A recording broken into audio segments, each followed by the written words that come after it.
নমস্কার দর্শক বন্ধুরা, সবাইকে আন্তরিকভাবে স্বাগত জানিয়ে শুরু করছি আজকের রেসিপি।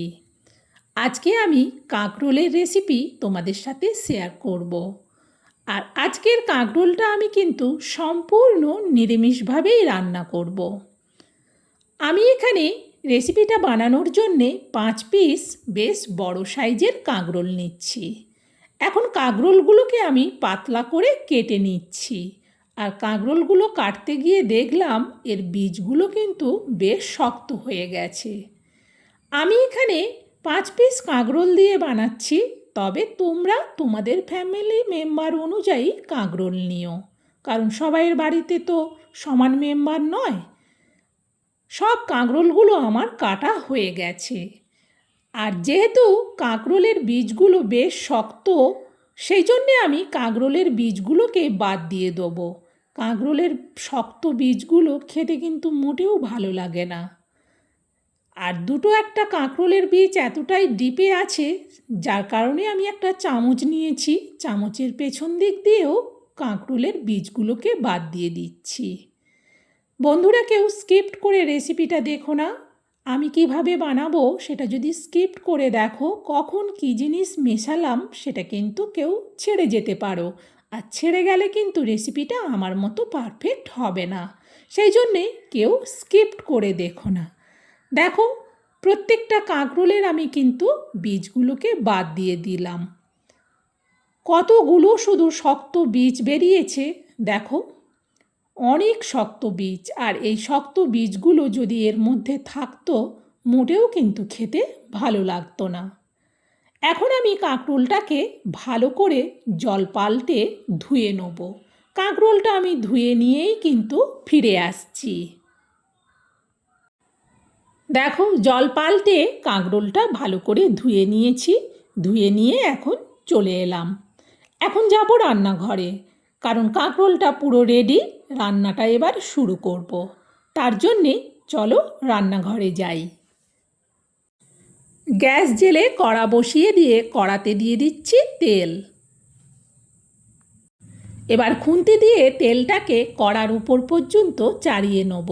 ততক্ষণে কড়া শুদ্ধ তেল কিন্তু বেশ ভালোভাবে গরমও হয়ে যাবে। তেল গরম হওয়ার সাথে সাথেই দিয়ে দিচ্ছি এবার কাঁকরোলগুলো। সব কাঁকরোলগুলো একেবারেই দিয়ে দিলাম। এবার খুন্তি দিয়ে উল্টে পাল্টে কাঁকরোলগুলোকে ভালোভাবে নাড়াতে থাকবো। আর খুন্তিটা সবসময় নিচ থেকে উপর পর্যন্ত তুলব, কারণ নিচের দিকে তেলটা থাকে, তাহলে পুরো কাঁকরোলের উপর পর্যন্ত সবেতেই তেলটা লাগবে। যে কোনো সবজি একটু ভেজে নিয়ে রান্না করলে খেতে কিন্তু বেশ ভালো লাগে। বেশ ভালো করে 2 মিনিটের মতো কিন্তু আমি কাঁকরোলগুলোকে উল্টে পাল্টে নাড়ালাম। কাঁকরোলগুলো ভাজা ভাজা হয়ে গেছে, এখন তুলে নিচ্ছি। এই তেলেতেই এবার দিয়ে দিচ্ছি আমি কালো জিরে। বেশ অনেকটাই কালো জিরে দিলাম, কারণ এই কালো জিরে ফোড়নে কাঁকরোলটা কিন্তু খেতে বেশ ভালো লাগে। দিয়ে দিচ্ছি এবার পরিমাণ মতো লবণ, আর দিচ্ছি পরিমাণ মতো অল্প চিনি।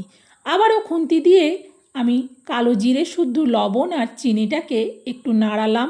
বেশ সুন্দর সেন্ট বেরোচ্ছে। দিয়ে দিচ্ছি এবার পরিমাণ মতো হলুদ, আর দেব পরিমাণ মতো লঙ্কার গুঁড়ো। আবারও খুন্তি দিয়ে মশলাটাকে নাড়াতে থাকবো। এবার আমি এতে দিয়ে দিচ্ছি টমেটো পেস্ট। একটা বড় সাইজের গোটা টমেটোর পুরো পেস্টটাই দিলাম। এবার খুন্তি দিয়ে টমেটো পেস্টটাকেও মশলার সাথে মিশিয়ে ভালো করে নাড়াতে থাকবো। এতে দেওয়ার জন্যে একটা মশলা রেডি করে নেব। আমি এখানে নিয়ে নিচ্ছি 4 মগজ, চা চামচের মাপে একেবারে ভর্তি করে দিয়ে দিচ্ছি মিক্সার জারে। দিয়ে দিচ্ছি চিনেবাদাম চা চামচের মাপে ভর্তি করে 1 চামচ, সাদা তিল চা চামচের মাপে ভর্তি করে 1 চামচ। এবার এই মশলাটাকে শুকনো একবার ঘুরিয়ে নেব। দেখো, মশলাটা কতটা সুন্দরভাবে গুঁড়ো হয়ে গেছে। ভালো করে আঙুল দিয়ে মশলাটাকে ছাড়িয়ে নিলাম। এইভাবে মশলাটা গুঁড়ো করে নেওয়ার পর এবার এতে দিয়ে দেবো অল্প জল। অল্প জল দিয়ে এটাকে আর একবার ঘুরিয়ে নেব। দেখো কতটা সুন্দরভাবে মশলাটা রেডি হয়ে গেছে। আর আমি ছোট বাটিতে করে মশলাগুলো দিলাম, তার কারণ চামচে করে তুলতে গেলে পড়ে যাচ্ছিল, সেই জন্যে চা চামচে মেপে নিয়ে ছোট বাটিতে করে দিলাম। এখন মশলাটা রেখে দিয়ে ওইদিকে অনেকক্ষণ কড়াটায় নাড়ানো হয়নি। আগে মশলাটাকে একটু খুন্তি দিয়ে ভালো করে নাড়িয়ে তারপর মিক্সারের পুরো মশলাটা দিয়ে দিলাম।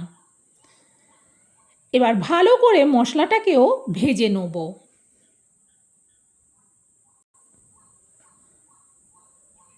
দেখো সুন্দরভাবে কিন্তু মশলাটা ভাজা হয়ে গেছে।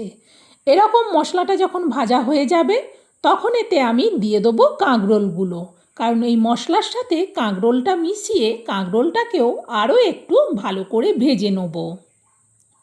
পুরো কাঁকরোলটা দেওয়ার পর খুন্তি দিয়ে ভালো করে মশলার সাথে মিশিয়ে আরও একটুক্ষণ কষিয়ে নেব।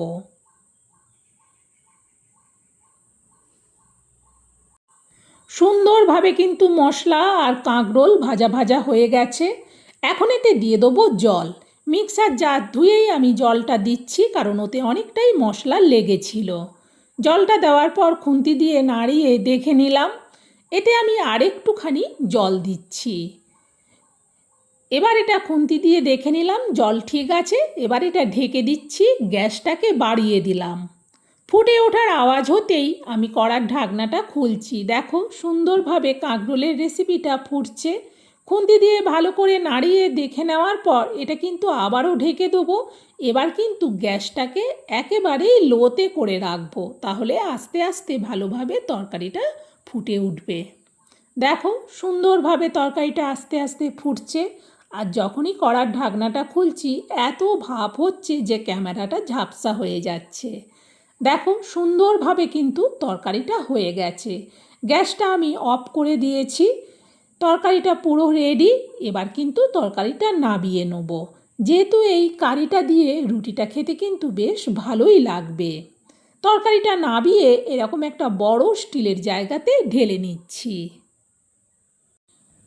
সত্যি বলছি বন্ধুরা, এইভাবে কালো জিরে ফোড়ন দিয়ে কাঁকরোলটা নিরামিষ রান্নাটা এত টেস্টি হয়, না বানিয়ে খেলে কিন্তু বিশ্বাসই হবে না।